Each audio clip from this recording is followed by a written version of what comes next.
Hello guys, आप लोग के सामने एक नाच का गाना गाने जा रही हूँ। अच्छा लगे तो शेयर और कमेंट कर देना और सब्सक्राइब कर देना।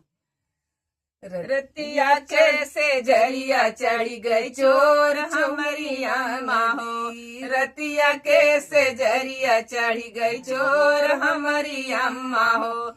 चोर हमारी अम्मा हो, छिछोर हमारी अम्मा हो। चोर हमारी अम्मा हो, छिछोर हमारी अम्मा हो।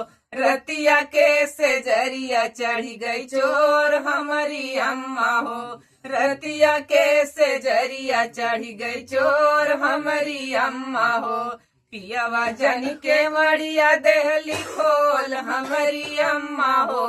पियावा जन के मड़िया देहली खोल हमारी अम्मा हो। नकिया के नथुनिया लाई गई चोर हमारी अम्मा हो। नकिया के नथुनिया लाई गई चोर हमारी अम्मा हो। रतिया कैसे जरिया चढ़ी गई चोर हमारी अम्मा हो। रतिया कैसे जरिया चढ़ी गई चोर हमारी अम्मा हो। सासू जन के मड़िया देहली खोल हमारी अम्मा हो। सासू जन के मड़िया देहली खोल हमारी अम्मा हो।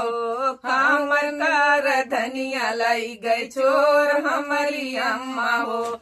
कमर कर धनिया लाई गई चोर हमारी अम्मा हो। रतिया कैसे जरिया चढ़ी गई चोर हमारी अम्मा हो। देवरा जानी के मड़िया देहली खोल हमारी अम्मा हो। देवरा जानी के मड़िया देहली खोल हमारी अम्मा हो। पायर पायर जनिया लाई गई चोर हमारी अम्मा हो। पायर पाये जनिया लाई गई चोर हमारी अम्मा हो।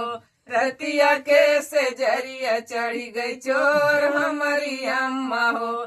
चोर हमारी अम्मा हो, छिछोर हमारी अम्मा हो। चोर हमारी अम्मा हो, छिछोर हमारी अम्मा हो। रतिया कैसे जरिया चढ़ी गई चोर हमारी अम्मा हो। ननदी जानी के मड़िया देहली खोल हमारी अम्मा हो। ननदी जानी के मड़िया देहली खोल हमारी अम्मा हो। हथवा के कंगनवा लाई गई चोर हमारी अम्मा हो। हथवा के कंगनवा लाई गई चोर हमारी अम्मा हो।